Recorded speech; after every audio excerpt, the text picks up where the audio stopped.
இந்த மாதத்துக்கு சகரியா 9:12 நாம் எடுத்து வாசி. நம்பிக்கையுடைய சிறைகளே, அரணுக்கு திரும்புங்கள், இரட்டிப்பான நன்மையை தருவேன், இன்றைக்கே தருவேன். அரணுக்கு திரும்புங்கள் என்று சொன்னால் வெளிப்படுத்தின விசேஷம் 2ஆம் அதிகாரம் 4 வசனம். ஆனாலும் நீ ஆதியில் கொண்டிருந்த அன்பை விட்டாய் என்று உன் பேரில் எனக்கு குறை உண்டு. அந்த ஆதியில் அன்பாய் சொல்லுவான், ஆண்டவரே நாம் நேசிக்கிறேன், நாம் அன்பு கூறுகிறேன்னு சொல்லியிருப்போம். அதில் நம்ம ஆதியில் கொண்டிருந்த அன்பில் ஏதாவது மிஸ் ஆகிருந்தா இடையில் வருவான் பிசாசு. அவருடைய அன்பில் நாம் இருக்கும் பொழுது 1 கொரிந்தியர் 13 அதிகாரத்தில் சொல்லப்பட்டபடி அன்பின் பிரமாணத்துக்குள்ளே நம்ம முற்றிலுமாக ஒப்பு கொடுக்கும்போது நிச்சயமாக என்ன பண்ணலாம், அந்த அன்புக்குள்ளே நாம் திரும்பி வரலாம். ஏசாயா 51:14 எடுத்து வாசிப்போம். சிறைப்பட்டு போனவன் தீவிரமாய் விடுதலையாவான், அவன் கிடங்கிலே சாவதுமில்லை, அவனுடைய அப்பம் குறைவுபடுவதுமில்லை. நம்ம சிறைப்பட்டுட்டான் எந்தெந்த காரியங்களில், குடும்ப வாழ்க்கையில், பிசாசினால், மனுஷனுடைய தந்திரத்தினால். அந்த சிறையிருப்பை இந்த மாதம் மாற்றாராம், விடுதலை ஆக்குவாராம். இந்த மாதம் அவர் அற்புதத்தின் மாதம். பொறுத்தனை கூட சில காரியங்களில் தடையாக இருக்கும். யோசித்து பார்ப்போம், ஆண்டவரே நான் இந்த வாழ்க்கையில், இந்த காரியத்தில், சுவாபத்தில் நான் விடுதலை பெறும் வரை நான் இந்த காரியத்தில் உம்மோடு அதிகமாய் தீர்மானத்தில் உறுதியாக இருப்பேன். கேள்பாருங்க, ஆண்டவர் சொல்கிறாரு, சிறைப்பட்டு போயிருக்கிறீங்களா, விடுதலை ஆவீங்க. இந்த அப்பத்தை சொல்லி சொல்லி பாருங்களேன். இந்த பரிபூர்ண ஆசீர்வாதங்கள், ஆண்டவரே நீ இந்த மாதம் எனக்கு ரெட்டிப்பான நன்மையை தரப்போகிறீ, நன்றி நன்றி சொல்ல. சரி, அதுக்கு என்ன செய்யணும்? எரேமியா 33:3 நீ நோக்கி கூப்பிடு. வாசிக்க வேண்டாம், 9ஆம் வசனம் வாசிப்போம். 9. நான் அவர்களுக்கு செய்யும் நன்மையை எல்லாம் கேட்கப் போகிற பூமியின் எல்லா ஜாதிகளுக்கு முன்பாக அது எனக்கு மகிழ்ச்சியுள்ள கீர்த்தியாயும் புகழ்ச்சியாயும் மகிமையாயும் இருக்கும். நான் அவர்களுக்கு அருள் செய்யும் எல்லா நன்மை நிமித்தமும் எல்லா சமாதானத்தின் நிமித்தமும் இவர்கள் பயந்து நடுங்குவார்கள் என்று இஸ்ரவேலின் தேவனாகிய கர்த்தர் சொல்லுகிறார்.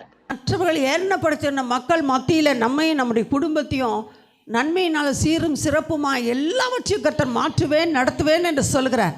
அதுக்கு ஒன்று தொடர்ந்து கூப்பிடுங்க.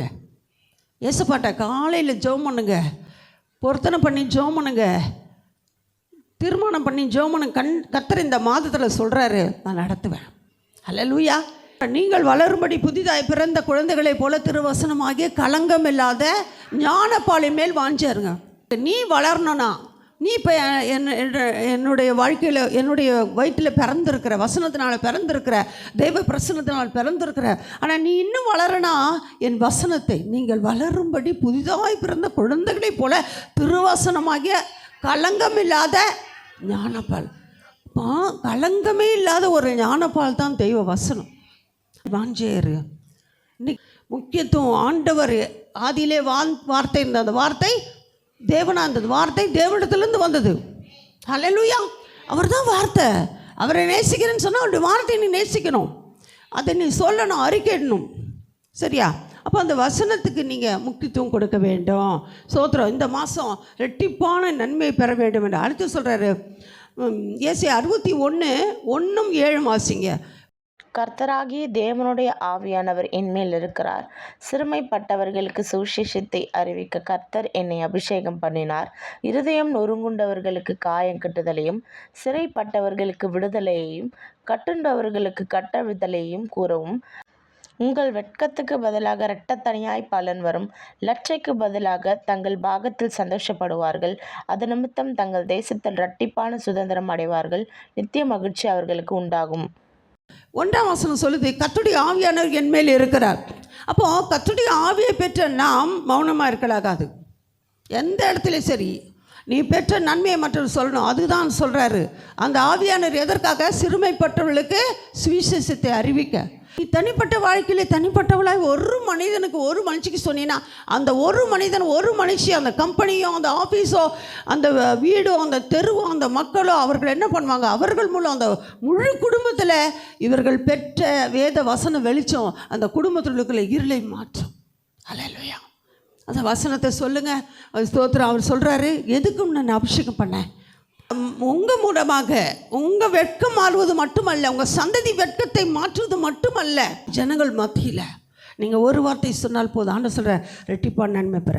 சரி, 2 ராஜாக்கள் 2ஆம் அதிகாரம் 9ஆம் வசனத்திலிருந்து 14 வரைக்கும் பார்க்குறோம். அவர்கள் அக்கறைப்பட்ட பின்பு எலியா எலிசாவை நோக்கி, நான் உன்னை விட்டு எடுத்துக்கொள்ளப்படும் முன்னே நான் உனக்கு செய்ய வேண்டியது என்ன கேள் என்றான்.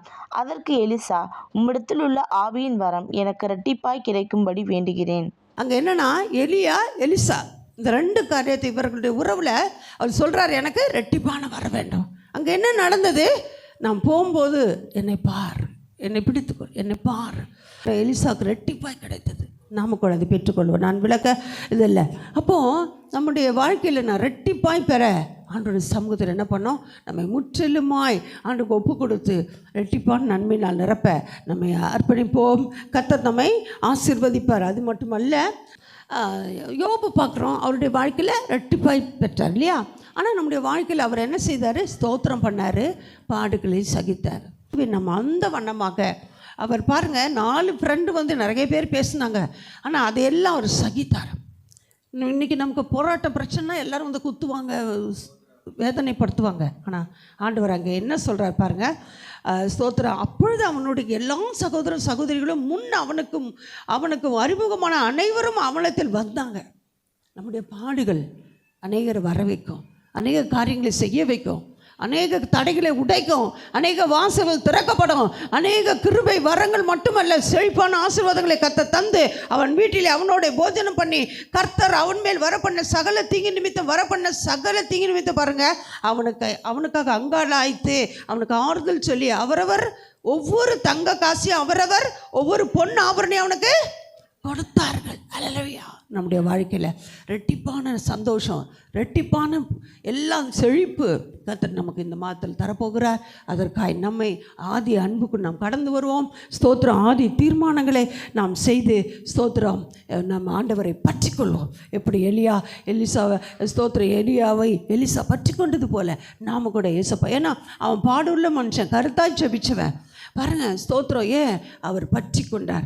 நாமும் ரூத்து ஸ்தோத்திரம் நெகேமியாவை ரூத்து பற்றி கொண்டார். நம்முடைய வாழ்க்கையில் இந்த மாதம் ஆண்டவரே நான் ரெட்டிப்பான நன்மையை பெற, அது மட்டும் ஊழியம் செய்ய வேண்டும். வசனத்தில் சொல்கிறாரு, உன் நிமித்தம் ஹல்லேலூயா, உன்னை ஆசீர்வதிக்கல நான் ஆசீர்வதிப்பேன். ஆபிரகாமை அவருடைய ஸ்தோத்திர சத்தத்துக்கு அவர் கீழ்ப்பிடிந்து விடுபட்டு வந்தபடினால அவருக்கு ஸ்தோத்திரம் ஆசீர்வாதம், பூமி தாங்கக்கூடாதான் ஆசீர்வாதம். இன்றைக்கு எல்லா காரியத்திலும் பூரணமான ரெட்டிப்பில் பூரணத்தை தேவன் இந்த வருஷம் தரப்போகிறார். அதை பெற்றுக்கொள்ள நாம் ஒப்பு கொடுப்போம். கர்த்தர் தாமே பெரிய காரியங்கள் இந்த வார்த்தை நம்மோடு செய்வாராக. ஆமென்.